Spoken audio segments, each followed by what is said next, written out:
መዳን በክርስቶስ ኢየሱስ ብቻ ነው። እግዚአብሔር አምላክ ሰውን የሚያድነው በኢየሱስ ክርስቶስ በማመኑ ብቻ። ከክርስቶስ ኢየሱስ ውጪ ሰው የሚድንበት የዘላለም ሕይወትን የሚያገኝበት ተስፋ የለውም። ሁለት ጥቅሶችን ላጠቅ ለዚህ ጥሩ ትምህርት የሚሆኑ ሀሳቦችን ነው። የመጀመሪያው ፖይንት እግዚአብሔር እኔን ሲያጸድቀኝ የኔን ጽድቅ ቆጥሮ አይደለም። በደምብ ስሚ። ጽድቄን ቆጥሮ አይደለም ጌታ እኔን ያጸደቀኝ፣ እምነቴን ቆጥሮ ነው። ስራዬን አይቶ አይደለም ጌታ እኔን ያጸደቀኝ፣ እምነቴን ቆጥሮ ነው። በመጽሐፍ ቅዱስ ላሳይሽ። እንደዚህ ይላል። ኦኬ፣ እግዚአብሔር ምን አይነት ሰዎች እንደሚያጸድቅ እንድታይ ያስፈልጋል። መጽሐፍ ምን አለ? አብርሃም እግዚአብሔርን አመነ ጽድቅም ሆኖ ተቆጠረለት ይልና ለሚሰራ ደሞዝ እንደ ዕዳ ነው እንጂ እንደ ጸጋ አይቆጠርለትም። አሁን በደምብ አስተውዩ። ለሚሰራ ሰው የሆነ ነገር ኮንትሪቢዩት አድርጎ የሆነ ነገር ፍሬ አሳይቶ ምናምን እጸድቃለሁ የሚል ሰው ካለ የጸደቀው በጸጋ ሳይሆን በልፋቱ ነው። ኦኬ፣ ምን ማለት ነው? ደሞዙ ነው፣ ልፋቱ ነው። ምኑን ያስገኘለት? ጽድቁን ያስገኘለት። ሰው አንድን ነገር በነፃም ከፍዬ ማገኘት ሊል አይችልም። ኤግዚስት አያደርግም። አንድን ነገር በነፃም ከፍዬም አገኘሁት የምትይው ነገር አለ በህይወትሽ ላይ ራሱ አንዱን ጉዳይ አለ። አጓጥሟችሁ ያውቃል? ነፃ የምታወሪ ከሆነ የአንቺ ክፍያ ያቆማል። ክፍያ የምታወሪ ከሆነ ነፃ መሆኑ ቀርቷል። ስለዚህ የዘላለም ህይወት ነፃ ነው ብለን ስራ ከጨመርንበት ነፃ መሆኑ አከተመለት። የዘላለም ህይወት የሚያጸድቅ ለሚያምን ሰው እምነቱ ጽድቅ ሆኖ ይቆጠርለታል ነው የሚለው የእግዚአብሔር ቃል። ስለዚህ ቆጥሮልን ነው ምን ያደረገው? ያጸደቀው ያዳነው። አለቀ። ግን ባለመስራትም ደግሞ የዘላለም ህይወትን አታገኝም። ምን ማለት ነው? ሰው ሆኖ ከእግዚአብሔር ፈቃድ ውጪ አለመኖር፣ ኃጢአትን ሳይሰራ ሳይበድል መኖር አይችልም አይደል? ሰው ሁሉ ኃጢአትን ሰርቷል የእግዚአብሔርም ክብር ጎሎታል ነው የሚለው። ይሄ የታመነ ነው። ምን ማለት ነው? ጌታን አንድ ሰው እኮ ነው ስላመንኩ ብቻ ድናለው አልከኝ ማለት እኮ ኃጢአትን ብሰራ እሱ ካመንኩኝ ይድናለው ያልከኝ ነው። በኢየሱስ የሚያምን አንድ ግብረ ሰዶማዊ ቢኖር ኦር ዝሙት ቢፈጽም ሰው ቢኖር ስለዚህ ስላመነ ብቻ ይድናል ማለት ነው። በጣም ጥሩ። ይኸውልሽ አሁን መለየት ያለብን ፖይንት አለ። በደንብ ላሳይሽ። አሁን በጣም ልብሽን ከፍተሽ ስሚ። ከእግዚአብሔር የተወለደ ምን አያደርግም ነው የሚለው መጽሐፉ። ይህን ቃል ታስታውሻለሽ? ኃጢአትን አያደርግም። ኦኬ፣ ከማን? ከእግዚአብሔር የተወለደ። አሁን ትልቁ ፕሪንስፕል አለ።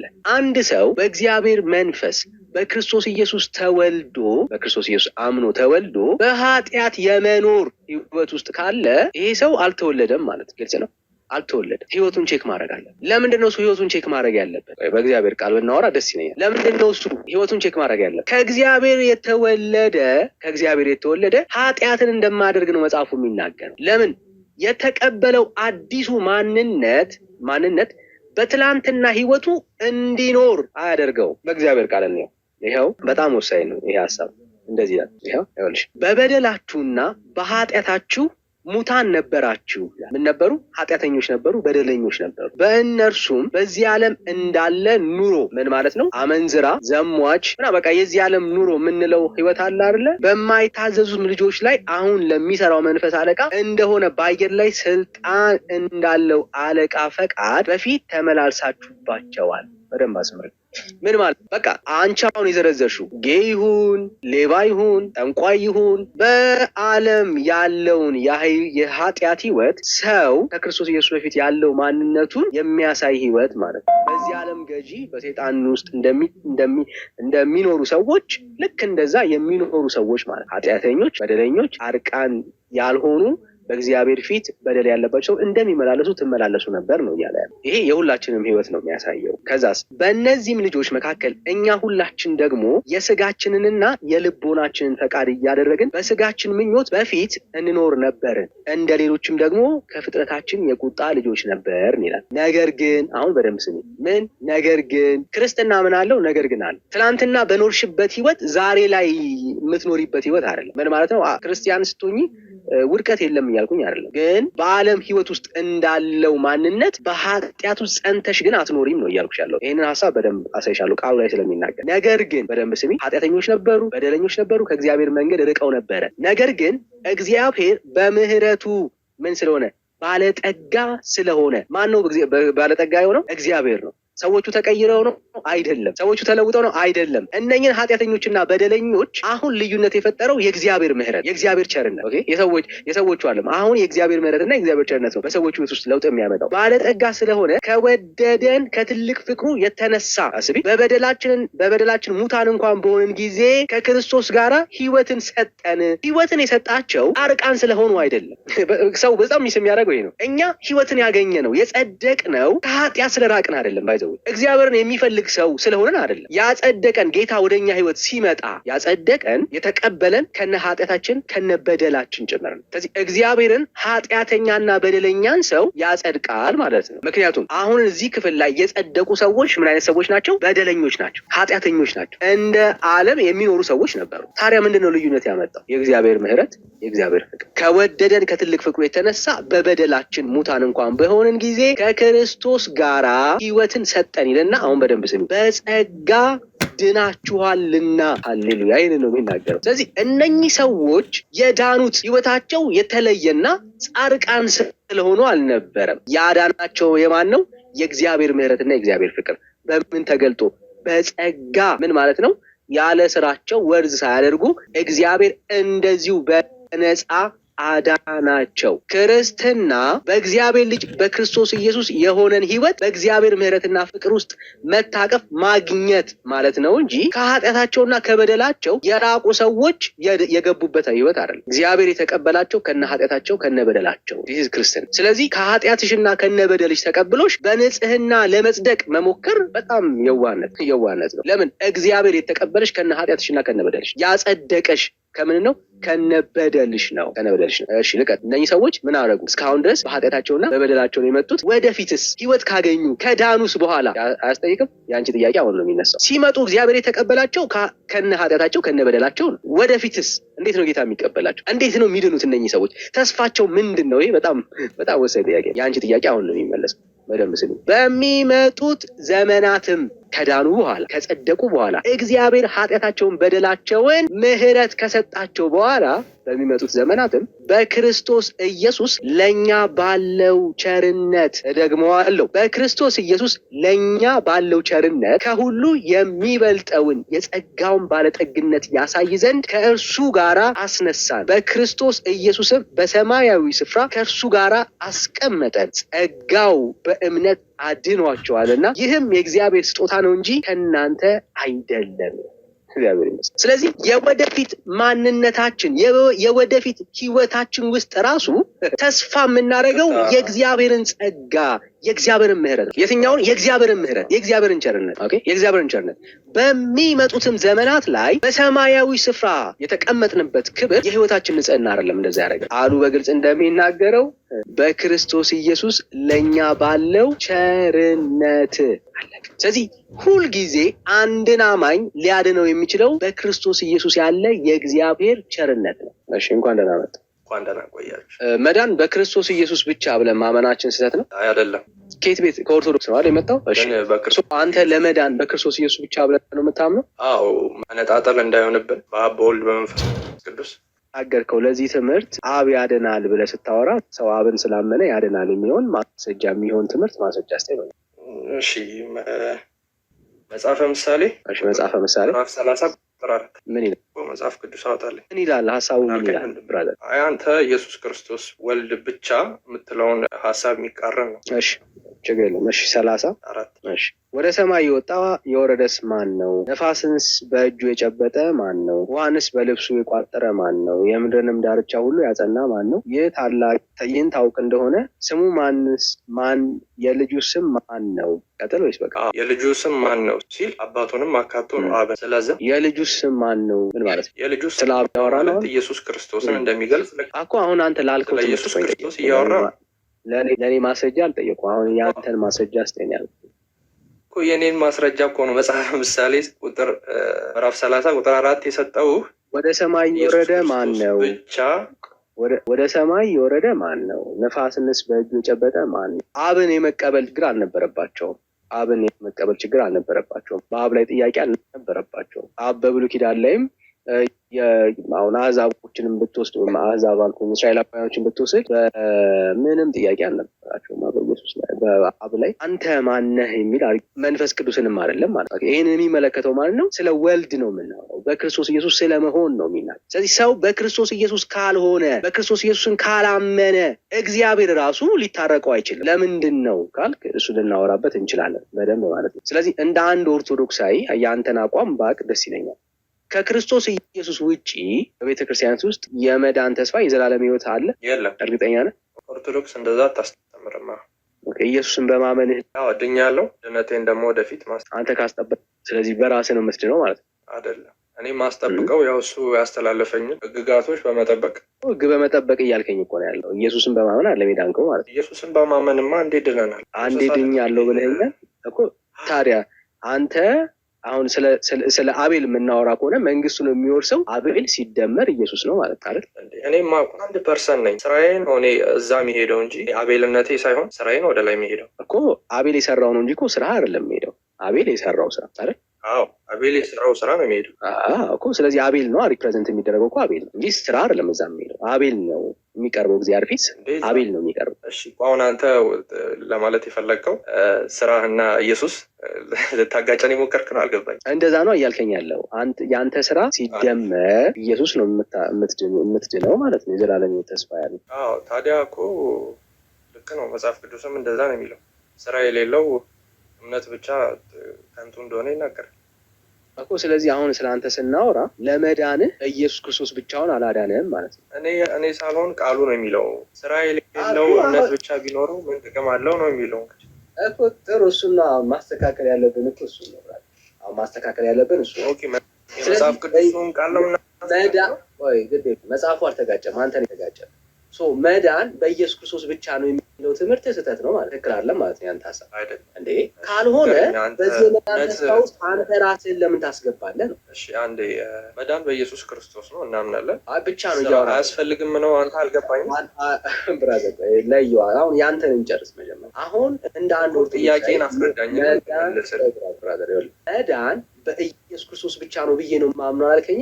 አዎ ኢኒሻል ሳልቬሽን እንደዛ ነው። አዎ ሁለተኛ ነገር ደግሞ ጥያቄን ክሊር አድርገዋ። አንተም ግድ የለም ካልገባህ ክሊር አደርግልሃለሁ። ጥያቄ እኔ ጥያቄውን እኔ ልጠይቅህና አንተ ክሊር ታደርግልኛለህ። ብራዘር የኔን ጥያቄማ አንተ እንዴት ትጠይቀኛለህ? የኔን ጥያቄ እንዴት ትጠይቀኛለህ? ብራዘር የኔን ጥያቄ እኮ የአንተን ሀሳብ ነው እየሰማን ያለ ነው። ከዛ እኔን ትጠይቀኛለህ ደግሞ የኔን ደግሞ እነግርሃለሁ። ግን እኔ ውስጥ ለመደበቅ አትሞክር። የአንተን ነው እያወራን ያለ ነው። ምን አልከኝ? እንደ ኦርቶዶክስ መዳን መደበቅ አልችልም። በቃ ካልሆነ አትጠይቀኛ። ከዛ መጨረሻ ላይ ሀሳብ ደግሞ ትሰማኛል። መዳን በኢየሱስ ክርስቶስ ብቻ ነው አልከኝ አይደል? በክርስቶስ ኢየሱስ ብቻ ነው ብለህ ስታወራ አይ የምጠይቅህ ማን የምፈልገውን አንተ የምትፈልገው አሁን የማይሆን ጥያቄ እንዳልሆነ አሳየህ ነው። ይህን ጥያቄ እኔም ብትጠይቀኝ እኔ እመልሳለሁ። እንግዲህ ውስጡ አትጠይቀኝ። ይህን ጥያቄ ብትጠይቀኝ እኔ እመልሳለሁ። እሺ ልጠይቅህ። ኢየሱስ ብቻ ነው የሚያድነው ነው የምትል? ከዚህ በኋላ የሚያድነህ ኢየሱስ ክርስቶስ ነው። እሺ ከዚህ በፊትም ያዳነህ ኢየሱስ ክርስቶስ ነው። አንተ መዳንን ያገኘው በማመን ነው። ስለዛ ወደፊት የምታገኘውን የዘላለም ሕይወት በመኖር ነው ወይስ ባለመኖር ነው የምታገኘው? የዳንኩት በኢየሱስ ነው ስል እኔ ኖሬ አይደለም ሕይወት የተሰጠኝ ሕይወት ከስራ እኮ አንተ የምታወራው እኮ ለኢኒሻል ሳልቬሽን ነው። ጠየቀኝ። ኢኒሻል ሳልቬሽን የሚባል ታሪክ የለም ካለ ታሳይኛል። ከጠየቀኝ በጸጋን የዳን ነው ነው የምትለው። ዞሮ ዞሮ ከጠየቀኝ እኮ መታገስ ነው። እኔ አሁን ብታወራ ሰማ የማየውን መልስ ነው የመለስክልኝ እንጂ የሚሆን መልስ አለኝ። እዚህ ከጠየቅ መስማት መቻል አቅም ያስፈልጋል። መልስልህ? አይ አልተመለሰልኝም። አንተ የራስህን ልመልስልህ ወይ እኮ ስለዛ በመኖር ከሆነ ልመልስልህ ወይ? መቼ አወራሁኝ? በመኖር ነው መቻል። አንተ እኮ ነው እያቆራ ያለው። እሺ መልስ። የዘላለም ሕይወት ተስፋ በእግዚአብሔር ልጅ በክርስቶስ ኢየሱስ በማመን ብቻ ነው ያለ። ሌላ ሰው ሰርቶና ለፍቶ የሚያገኘው ሕይወት የለው። እኔ ከመስራቴ ካለ መስራቴ ጋር የሚገናኝ የዘላለም ሕይወት ተስፋ የለም። ብሰራም እነግርሃለሁ፣ ብደክም ማለት ብጎልም ታች ላሉት እንዲናገር እናውቃለን ይልና ይህም በደንብ ስማ፣ የሕግ ስራ በመስራት ምን ማለት ነው? ሕግን በመጠበቅ ሕግ ማለት አትስረቅ፣ አትበላ፣ አትንካ ምናምን የሚለውን ማለት ነው። አትዋሽ፣ አታመንዝር ምናምን የሚለውን ማለት በደንብ ስማ። ሕግ ማለት እሱን ነው እያወራ ያለ። ይህም የሕግ ስራ በስራን በመስራት የሕግ ስራንን በመስራት ስጋ የለበሰ ሁሉ በእርሱ ፊት ስለማይጸድቅ ነው። ኃጢአት በሕግ ይታወቃል። ስለዚህ ሰው ሁሉ በእግዚአብሔር ፊት ሕግን በመጠበቅ ስለማይጸድቅ ነው ይላል። አለቀ። እኔ ሕግን ጠብቄ በእግዚአብሔር ፊት መጽደቅ አልችልም። የእግዚአብሔር ቃል ነው የሚለው። ሰው ሕግን ፈጽሞ መጽደቅ አይችልም፣ መዳን አይችልም። ሮሜ ምዕራፍ 3 ከቁጥር 15 ጀምሮ ሕግ በመጠበቅ እና ታዲያ ዳኒ ሕግን በመጠበቅ የማትጸድቅ ከሆነ ታዲያ እንዴት ነው የምትጸድቀው ነው ጥያቄ። ኦኬ የእግዚአብሔር ቃል እንደዚህ ነው። ይህም የሕግ ስራ በመስራት ስጋ የለበሰ ሁሉ በእርሱ ፊት በማን በእግዚአብሔር ፊት ስለማይጸድቅ ይልና ቁጥር 21 ላይ እንደዚህ ይላል። አሁን ግን መቼ? አሁን በሕግና በነቢያት የተመሰከረለት የእግዚአብሔር ጽድቅ ያለ ሕግ ተገልጧል። በቃ ይሄ ነው ክርስትና። ምን ማለት ነው? የተገለጠ የእግዚአብሔር ጽድቅ አለ። ይሄ የእግዚአብሔር ጽድቅ አንተ ከመስራትና ከማድረግ ሕግን ከመጠበቅና ከአለመጠበቅ ጋር የተገናኘ አይደለም። ይሄ እግዚአብሔር ጽድቅ ሲጀምር የአንተ ጽድቅ አይደለም። አንተ የምታሟላው ሕግን በመፈጸም ቢውልድ የምታደርገው ጽድቅ አይደለም። ይሄ ጽድቅ የተገለጠው የማን ጽድቅ ነው? የእግዚአብሔር ጽድቅ ነው። የማን? የእግዚአብሔር ጽድቅ ነው። ኦኬ ይሄ የእግዚአብሔር ጽድቅ ሕግን ጠብቀህ የማታገኘው ከሆነ እንግዲያውስ ምን አድርገህ ነው ይህንን እግዚአብሔርን ጽድቅ የምታገኘው ነው ጥያቄ። ኦኬ ቃሉ እንደዚህ ነው። እርሱም የትኛው? ይሄ የእግዚአብሔር ጽድቅ የተባለ ለሚያምኑ ሁሉ የሆነ በኢየሱስ ክርስቶስ በማመን የሚገኝ የእግዚአብሔር ጽድቅ ነው። ልዩነት የለም። ስለዚህ ይሄ አሁን የተቀበልነው የእግዚአብሔር ጽድቅ በእግዚአብሔር ፊት የምንድንበት የእግዚአብሔር ልጅ የምንሆንበት የዘላለም ሕይወት የምናገኝበት ይሄ ጽድቅ የሚገኘው ኢየሱስን በማመን እንጂ ሕግን በመጠበቅ። ስለዚህ ሰው ኢየሱስ ክርስቶስን ካመነ እሱን ከተቀበለ አዎ የእግዚአብሔር ጽድቅ ሆኖ ይቆጠርለታል። ለምንድን ነው እሱ ልዩነት የሌለው ካልከኝ፣ ሁሉ ኃጢአትን ሰርቷል፣ የእግዚአብሔርን ክብር ጎሎታል። ሁሉ ነው የሚለው፣ ሁሉ ኃጢአት ሰርቷል፣ የእግዚአብሔርን ክብር ጎሎታል። በኢየሱስ ክርስቶስ በሆነ ቤዛነት በኩል እንዲያው በጸጋው እዚህ ሰዎች የሚጸድቁት እንዲያው በጸጋው ነው እንጂ ሰርተው አይደለም። ክርስትና ይሄ ነው። ጠየቀኝ፣ ይሄ ነው መልሱ። ስለዛ አንተ በእምነቴ የዘላለም ሕይወት አገኛለሁ ነው የምትለው? በክርስቶስ ኢየሱስ። አዎ። እሺ ያዕቆብ 2:14 እስቲ ያውጣልኝ። እሺ ያዕቆብ 2:14 ወንድሞች ሆይ እምነት አለኝ የሚል ስራ ግን የሌለው ሰው ቢኖር ምን ይጠቅመዋል? ስለዛ እምነትን ጥያቄ ውስጥ ያስገባል። እምነት ብቻ ምትል ከሆነ እኔ እምነት ብቻ ስል ስራ የለኝም ያለህ ማለት ነው። እምነቴ ብቻ ያጸድቀኛል እያልክ እኮ ነበር። አሁን የምጸድቀው በእምነቴ ነው። እምነቴ ግን ስራ አለው ነው አርጊመንት። ታዲያ እምነት ብቻ አይባልማ። እምነት ብቻ ነው እንጂ የሚባል ስራ ታዲያ ምንድን ነው? ስራዬማ ስለ ዳንኩኝ የማደርገው ተግባር ነው። ስለዛ እምነት ብቻ ኖሮ የዳንኩት በክርስቶስ ኢየሱስ ነው። የዳንኩት ያመለጥኩት በክርስቶስ ኢየሱስ ነው። ወደፊትም የምድነው በክርስቶስ ኢየሱስ ነው። ግን ይሄ ያገኘሁት ህይወት ግን ስራ እንድሰራ ያደርገኛል። እሺ ስራ ባትሰራስ ትድናለህ?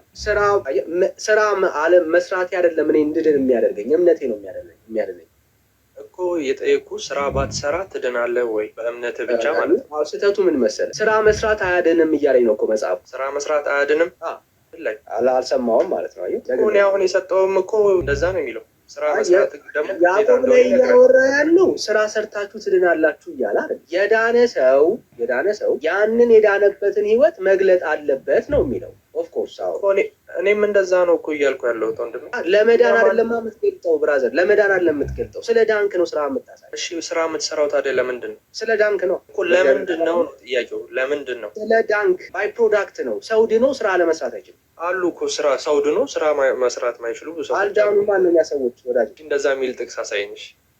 እሺ ለምን እንደተፈጠር እናሳይ። መጽሐፉ እኮ በጣም ግልጽ የሆነ ትምህርት አለው። ይኸው ቁጥር 10 እኛ ፍጥረቱ ነንና ኤፌሶ ምዕራፍ 2 ቁጥር 10 እኛ ምንድን ነን?